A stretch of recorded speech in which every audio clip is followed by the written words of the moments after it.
اعوذ باللہ من الشیطان الرجیم، بسم اللہ الرحمن الرحیم۔ الحمدللہ رب العالمین، نحمدہ ونصلی علی رسولہ الکریم، اما بعد فاعوذ باللہ من الشیطان الرجیم، بسم اللہ الرحمن الرحیم۔ ناظرین کرام، آج کے اس پروگرام کے اندر ہم حاضر ہوئے آپ کو ایک ایسا مرض کا علاج بتانے کے لیے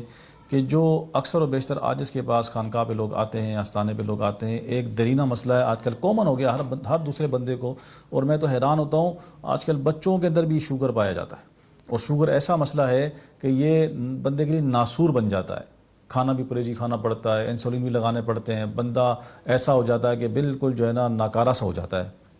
کسی کام کے اندر بھی۔ تو شوگر کے لیول الگ الگ ہوتے ہیں، کسی کو زیادہ، کسی کو کم، کسی کو لو، کسی کو ہائی، لیکن آج ہم جو بات کریں گے آپ سے ہائی شوگر کے بارے میں بات کریں گے، اور اس کا علاج بتانے کے لیے آپ کو انشاءاللہ العزیز میں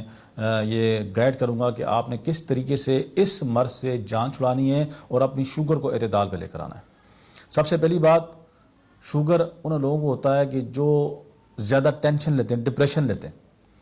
یار چھوڑو ڈپریشن لے کے کیا کرنا، اللہ پہ توکل کرو، اللہ تعالیٰ ہم سب کا حامی و مددگار ہے، اللہ تبارک و تعالیٰ نے ہمیں دنیا میں بھیجا، اور میں اکثر ایک بات دوستوں سے کہتا ہوں، یار گزر گئی گزر جائے گی، دھکوں میں دھوڑوں میں، خوشی میں غم میں، دکھ میں سکھ میں، زندگی انسان کی گزر جاتی گزر جائے گی، تو زیادہ اس کے بارے میں نہ سوچا کرو کہ میں یہ کر لوں وہ کر لوں، ایسا کر لوں، ایسا نہ ہوتا تو ایسا ہو جاتا، ایسا کر لیتا تو ویسا ہو جاتا۔ یہ زیادہ دماغ پہ بوجھ ڈالنے سے ہی بندے کو شوگر ہو جاتا ہے، ایک خواہ مخواہ کی بیماری بندہ اپنے گلے پال لیتا ہے، اور پھر اس بیماری سے جان چھڑانا مشکل ہو جاتا ہے۔ تو لہٰذا اگر اس بیماری سے جان چھڑانا چاہتے ہیں تو سب سے پہلے کیا کریں،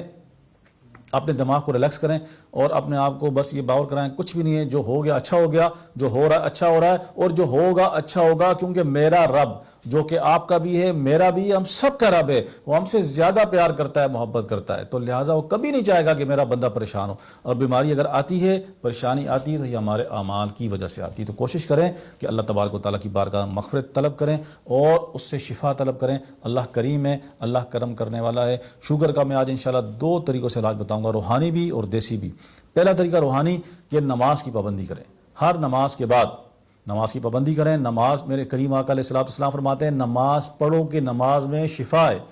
نماز پڑھیں گے آدھی بیماری تو ویسی چلے گی آپ کی انشاءاللہ تعالیٰ۔ نماز پڑھیں پابندی کے ساتھ، اور ہر نماز کے بعد صرف 44 مرتبہ سورہ قریش، لإلاف قریش إیلافہم رحلۃ الشتاء والصیف فلیعبدوا رب ھذا البیت، یہ پوری پڑھنی ہے آپ نے اینڈ تک، ٹھیک ہے؟ چھوٹی سی مختصر سی 30ویں سپارے کی صورت ہے سورہ قریش، اس کو آپ نے ہر نماز کے بعد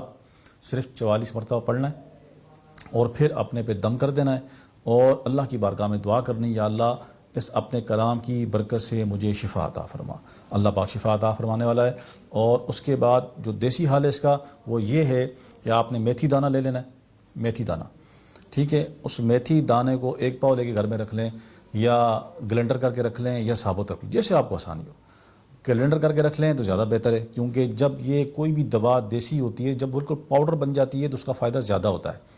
تو آپ نے میتھی دانہ لے کر گھر میں ½ کلو 1 پاؤ گلینڈر کر کے پیس کے بالکل پاؤڈر بنا کے گھر میں رکھ لینا ہے، اور روزانہ 1 چمچ، 2 طریقے ہیں اس کے۔ اگر آپ نے ایسی پھکا مار کے بس پانی پی لیں تو بھی چلے گا، اور اگر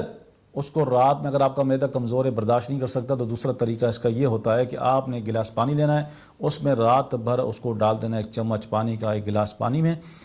اور اس کو رات بھر بھگو کے رکھنا ہے، اس کو پڑا رہے رات بھر، صبح کو اس کو نہار منہ ایسے ہلا جلا کے آپ نے اس کا چھان کے دوائی اسی میں رہ جائے، اور صرف اس کا پانی پی لیں، اس کا بھی بہت فائدہ ہوتا ہے الحمدللہ۔ آپ یہ پینا شروع کریں، روزانہ صرف 1 چمچ یا ثابت یا پسا ہوا پانی میں ڈال دیں، اور اس پانی بھگو کے رکھیں، اس کا پانی پی لیں۔ لیکن اگر پسا ہوا ڈالیں گے تو اس کا کئی گنا زیادہ آپ کو فائدہ ہوگا، صرف شوگر میں نہیں ہوگا، آپ کے جوڑوں کے درد میں بھی آپ کو فائدہ ہوگا، آپ کے بلڈ پریشر میں بھی آپ کو فائدہ ہوگا۔ اس کی بہت ساری افادیت ہے میتھی دانے کی، کیونکہ میرے کریم آقا علیہ الصلوۃ والسلام نے فرمایا، حدیث پاک ہے، میرے آقا فرماتے ہیں اگر کسی کو میتھی دانے کی افادیت پتہ چل جائے تو وہ اس کو سونے کے بھاؤ خریدے، سونے کے بھاؤ۔ سونا کتنا مہنگا ہے، تولے کے حساب سے ملتا ہے، لاکھوں روپے کا تولہ ہے، صرف تولہ۔ اگر ہمیں اس کی افادیت پتہ لگ جائے تو میرے محبوب کریم علیہ الصلوۃ والسلام فرماتے ہیں کہ لوگ اس کو سونے کے بھاؤ خریدیں۔ اللہ تبارک و تعالیٰ نے اس میتھی دانے کے اندر اتنی برکتیں، اتنی شفا رکھی ہوئی ہے، تو لہٰذا سے فائدہ حاصل کریں۔ یہ اللہ تعالیٰ کی نعمتیں ہیں، نعمتیں، جو بندہ اس کی قدر کرتا ہے وہ اس کا فیض پاتا ہے، اس کا فائدہ پاتا ہے۔ تو کیا کرنا ہے، نماز کی پابندی کرنی ہے، ہر نماز کے بعد 44 مرتبہ سورہ قریش پڑھ کے اپنے پہ دم کرنا ہے، اور کبھی موقع ملے گھر کے اندر ہے نماز پڑھ لیں تو پھر اس میں آپ پانی پہ دم کر لیں، اگر خواتین ہیں تو ہر نماز کا پانی پہ دم کر کے سو پئیں، اور اسی پانی کے اندر دم کیے ہوئے پانی کے اندر میتھی دانہ 1 چمچ، صرف 1 چمچ، اونلی 1 اسپون، یہ آپ نے ڈال دینا ہے، رات بھر بھگو کے رکھیں اس کو، صبح کو نہار منہ اس کو ہلا جلا کے چھان کر پی لیں، انشاءاللہ اس کی برکت آپ کو ملے گی، اللہ تبارک و تعالیٰ کی رحمتیں برسے گی۔ اللہ تبارک و تعالیٰ ہم سب کو ظاہری اور باطنی امراض سے شفا عطا فرمائے، آمین۔ وما علینا الا البلاغ المبین۔